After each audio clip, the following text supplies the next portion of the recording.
நண்பர்களே, உங்கள் அனைவருக்கும் இயேசுவின் நாமத்தில் வாழ்த்துக்களும் இறையாசியும்.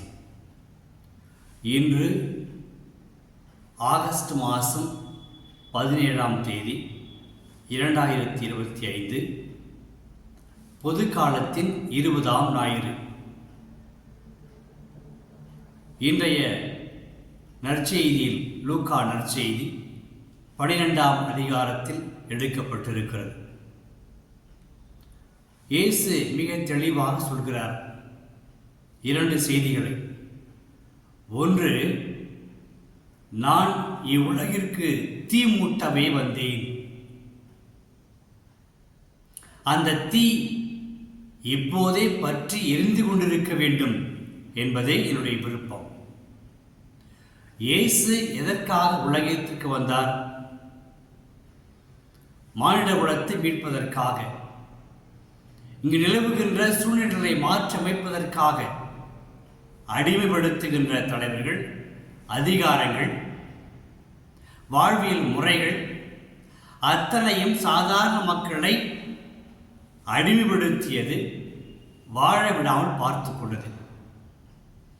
இவற்றை எல்லாத்தையும் புரட்டி போற்று அனைவரும் விடுதலை பெற்ற மக்களே, அதுவும் திருமுழுக்கு பெற்றவர்கள், நாம் கடவுளின் பிள்ளைகள், அனைவரும் சுதந்திரமானவர்கள், அனைவரும் சமமானவர்கள் என்ற இறையாட்சி மதிப்பீடுகளை ஊன்றி விதைத்து அதை வளர வைக்க வந்தவர் இயேசு ஆண்டவர். எனவே இங்கு இருக்கின்ற சூழ்நிலைகளை பார்த்து அவற்றை உடைத்து எறிய, அவற்றை தீயிட்டு கொளுத்த, நிலவுகின்ற அடிமை விடுத்துகின்ற சூழ்நிலைகளை சாம்பலாக்க இயேசு வந்தார். எனவேதான் நான் தீ மூட்டவே வந்தேன். இவர்களை புரட்டி போட வேண்டும், நல்வாழ்வுக்காக, மக்களின் வாழ்வுக்காக, மக்களை ஒன்றுபடுத்துவதற்காக, மக்களை கடவுளின் பிள்ளைகளாக மாற்றுவதற்காக நான் தீயை கொண்டு வந்திருக்கிறேன். அந்த தீ அப்போது பற்ற வைத்தார், அது எரிய ஆரம்பித்தது. அதனால் தான் அதிகாரத்தில் இருந்தவர்கள், தலைவர்கள், மூப்பர்கள், சதிசெயர்கள், பரிசேயர்கள் இயேசுவை எதிர்த்து கொண்டே சென்றார்கள். அவரை நிம்மதியாக இருக்க விடவில்லை.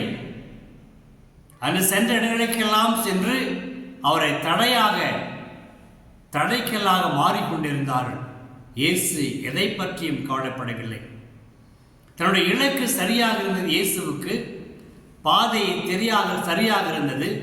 எனவே துணிச்சலோடு செல்லுகின்ற இடத்திலெல்லாம் இறை வார்த்தையை ஆணித்தரமாக போதித்து நல்லதை பாராட்டினார். அகற்றப்படுவதை அகற்ற வேண்டும் என்று அவர் கனலாக கக்கி அவர்களை பறைசாற்றினார், அவர்களுக்கு போதித்தார். அன்பர்களே, இரண்டாவதாக இயேசு சொல்கிறார், நான் ஒரு திருமுழுக்கு பெற வேண்டும். நமக்கு தெரியும், யோர்தான் நதிக்கரையில் இயேசு ஏற்கனவே திருமுழுக்கு பெற்றுவிட்டார். மீண்டும் சொல்கிறார் என்று, நான் ஒரு திருமுழுக்கு பெற வேண்டும். அந்த திருமுழுக்கு என்றால் என்ன? அந்த திருமுழுக்கு பெறுகின்ற வரை என்னுடைய உள்ளம் நெருக்கடிக்கு உள்ளாய் கொண்டிருக்கிறது. என்ன திருமுழுக்கு பற்றி அவர் பேசுகிறார்? அதாவது இந்த பழைய நிலைகளெல்லாம் மாற வேண்டும். அதற்கு இந்த மக்களுக்காக நான் சிலுவை ஏற்க வேண்டும், துன்பப்பட வேண்டும், துயரப்பட வேண்டும், ஏன் சிலுவையிலும் அறையப்பட வேண்டும்.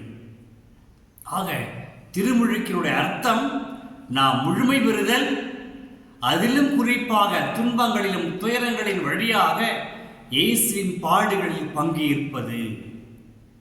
நாம் நாளும் படுகின்ற பாடுகள், துன்பங்கள், துயரங்கள், நெருக்கடிகள் எல்லாமே நம்மை ஒவ்வொரு நாளும் அந்த திருமுழுக்கில் நம்மை ஆழ்த்தி நமக்கு புது வாழ்வையும் புது தெம்பையும் கொடுக்கிறது. இதான் நாம் அந்த முதல் வாசகத்தில் எரேமியா நூலில் பார்க்கிறோம். எரேமியா அந்த மக்களுக்கு எதிராக அவர் பேசினார். அவருடைய குற்றங்களை கண்டு அவர்களை மனம் மாற அழைத்தார். தலைவர்கள் எதிர்த்தார்கள், எதிர்த்து நின்றார்கள். எனவே அவரை தூக்கி பாழ் கிணற்றில் போட்டார்கள். உண்மையை ஏற்றுக்கொள்ள அந்த தலைவர்கள் தயங்கினார்கள். அதுபோல இரண்டாவது வாசகத்தில் எபிரேயருக்கு திருமுகத்தில் 12ஆம் அதிகாரத்தில் இயேசுவை பற்றி பவுல் குறிப்பிடுகிறார். அதாவது இயேசுனுடைய இலக்கு தெளிவாக இருந்தது. அதனால அவர் மேல்பட்ட ஏற்றப்பட்ட சுமைகள், குற்றங்கள், அவமானங்கள், நெருக்கடிகள் இவற்றையெல்லாம் அவர் உதறி தள்ளிவிட்டு தொடர்ந்து பயணித்துக் கொண்டே இருந்தார். தன்னுடைய ஓட்டத்தை நிறைவு செய்தார்.